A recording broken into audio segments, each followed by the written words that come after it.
Bonjour à tous et bienvenue dans cette vidéo de la Ligue Auvergne-Rhône-Alpes de volley. Nous allons parler d'optimiser ces créneaux d'entraînement.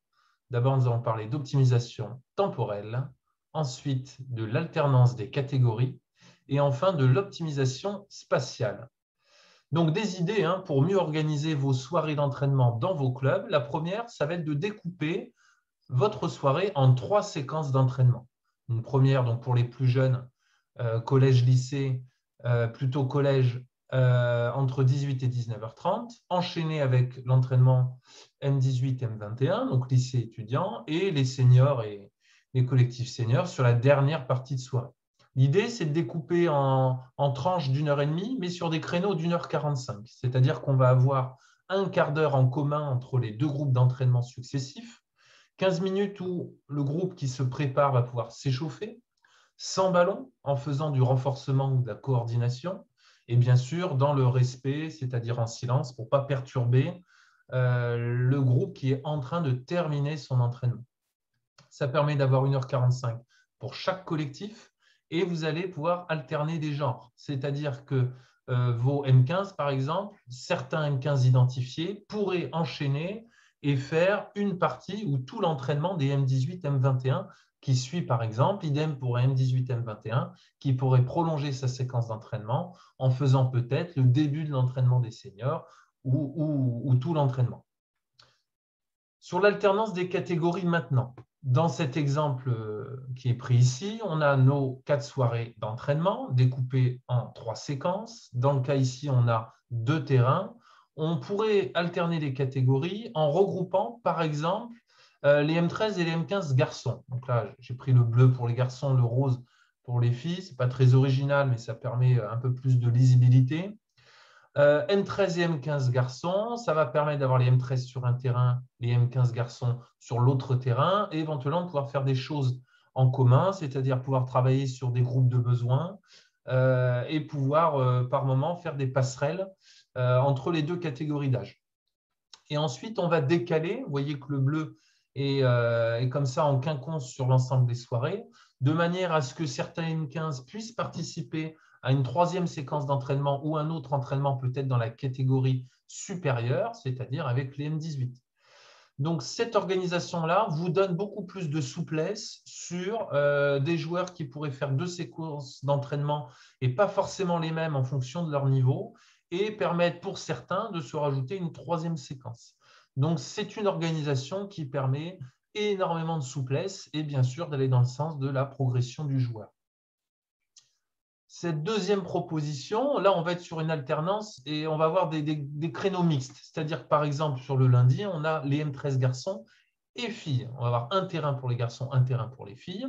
En M13, en plus, c'est la catégorie qui est la plus, on va dire, ouverte à la mixité. On peut quand même faire pas mal de choses ensemble parce qu'on n'a pas trop de différence de taille ou de puissance. Et cette alternance-là va permettre de la même manière de en fait, aller, par exemple, si je suis M13, faire mes 2 créneaux M13 et une troisième soirée, pouvoir faire un créneau, venir compléter un collectif M15 sur une autre soirée. Pareil sur le deuxième séquence entre M18 et M21. Voilà, donc cette organisation-là a d'autres intérêts, présente aussi d'autres atouts, donc à vous de voir, il n'y a pas de bon ou de mauvais système, les deux ont une cohérence, c'est à vous de voir ce qui correspond le mieux aux problématiques et aux contraintes de votre club. Autre créneau possible que vous pourriez envisager. D'abord, c'est s'il y a une section sportive ou du temps pour les scolaires, c'est réfléchir aussi les séquences club en fonction des entraînements de la section sportive. Dans l'exemple qui est pris ici, vous voyez qu'il y a les 2 entraînements de section sportive M15 et que les entraînements club M15 sont placés à des soirées différentes.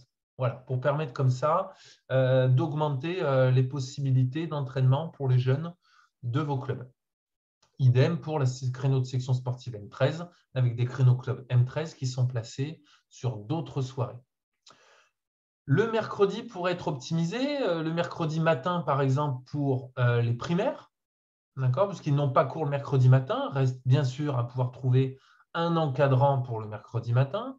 Le mercredi entre midi et 2 ou après-midi pourrait être aussi utilisé pour CM9, M11, donc l'école de volley, et également pour les M13, voire pour les M15 après l'UNSS en fin d'après-midi.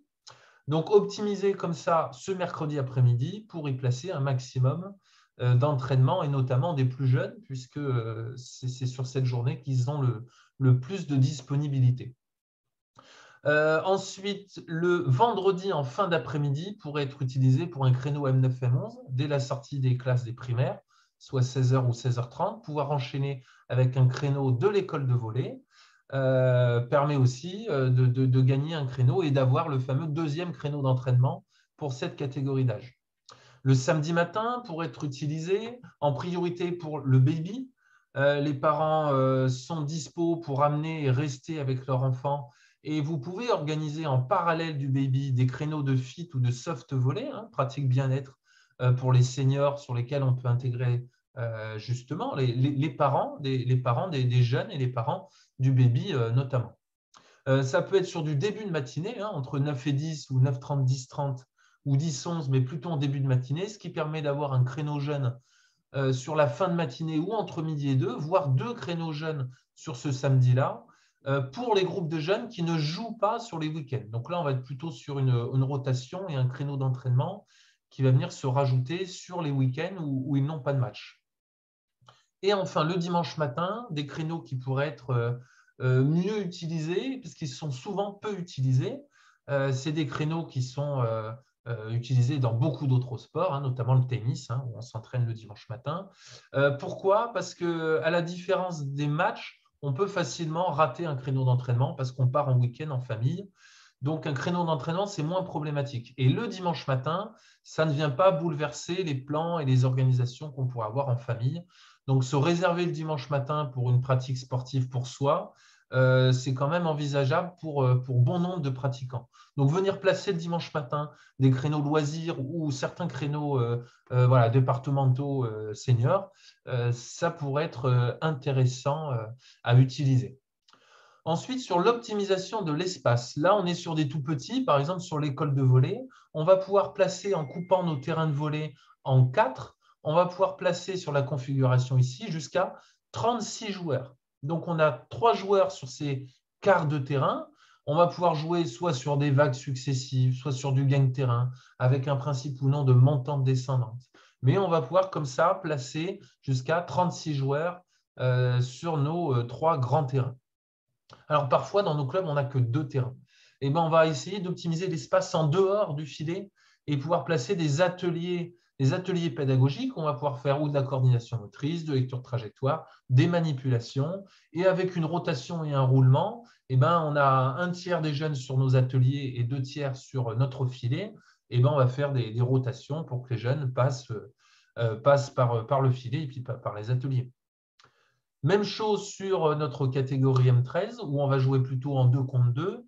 Et bien là, on va simplement couper nos filets en 2 terrains, placer 6 joueurs par terrain, et on retrouve nos 36 joueurs placés sur le filet avec le même type d'organisation, avec une équipe en attente, un principe de gagne-terrain, etc., montante-descendante. Si on n'a que 2 terrains, toujours le même principe, d'essayer d'utiliser l'espace autour des terrains, près des lignes de fond, pour placer des ateliers pédagogiques. Exemple d'organisation spatiale ici, avec un grand filet qui est accroché d'un but de handball jusqu'à l'autre. En fait, on ne va pas utiliser les poteaux pour essayer de ne pas perdre l'espace finalement qui pourrait être amené par ces poteaux et par l'espace entre les poteaux. On va simplement suspendre un grand filet sur toute la longueur du gymnase, soit sur des accroches au mur, soit en utilisant les poteaux et la barre transversale des poteaux de handball, et utiliser ou non des rehausseurs à différents endroits pour pouvoir éviter effectivement qu'on ait un hamac et pouvoir avoir un filet qui soit globalement plutôt droit. Et ça, c'est dans le cas de figure, on l'utilise sur la longueur, mais on va aussi pouvoir utiliser ces filets dans les largeurs. L'intérêt, c'est qu'en les fixant sur des accroches au mur, on pourra placer 2, peut-être 3 filets dans les largeurs de gymnase. Et là, on va gagner énormément d'espace et pouvoir monter davantage de terrain pour faire jouer nos plus jeunes. Voilà, je vous remercie de votre attention et je vous souhaite à tous une excellente rentrée sportive. À très bientôt.